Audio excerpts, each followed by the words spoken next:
Do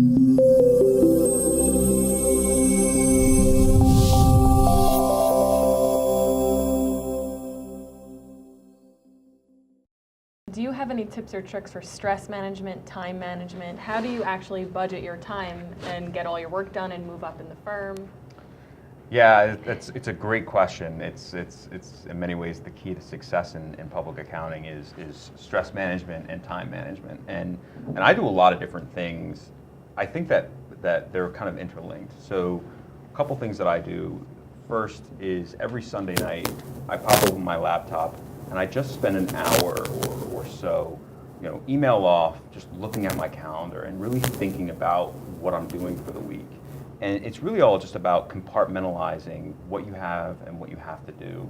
And it really helps me just reduce my stress levels because it helps me, not feel overwhelmed with my task list.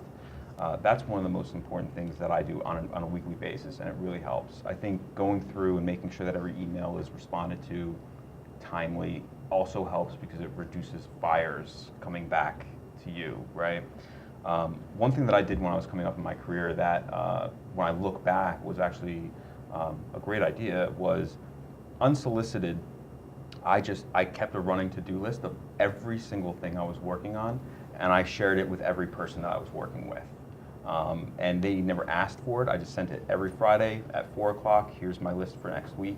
And it really it helped. Again, it comes back to communication, right? It really helps set expectations. And in those times when you actually raised your hand too much, and sometimes you don't realize that you've raised your hand too much, when you're sharing a to-do list and you're really diligent about it, other people will start to recognize it and say, wait a second, you know what? Maybe we need to address some things on this list. So those were probably some of the most effective things that I did. I'm writing that down to take back with me. Thank you. I think, when you talk about stress relief, it's important to make time for yourself, and whatever it happens to be, whether you like to run or you like to get massages or you like to, go out to eat, you like to travel. I think that you need to add yourself to your to-do list, which is, I don't think something that we're innately taught to do or feel comfortable doing. I know the panel, and I don't think that most of us are very selfish, so we tend to put everyone else in front of ourselves. And I think it's really important to, like I said, add yourself to your to-do list, even if it's an hour a day, something to make sure that you can take that break and give yourself that relief, and it doesn't just continue to be a downward spiral of neglecting yourself.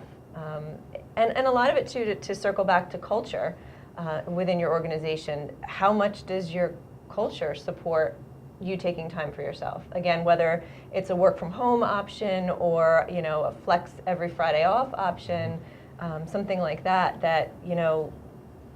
pairing yourself with an organization that supports a less stressed environment, or at least alternatives to stress.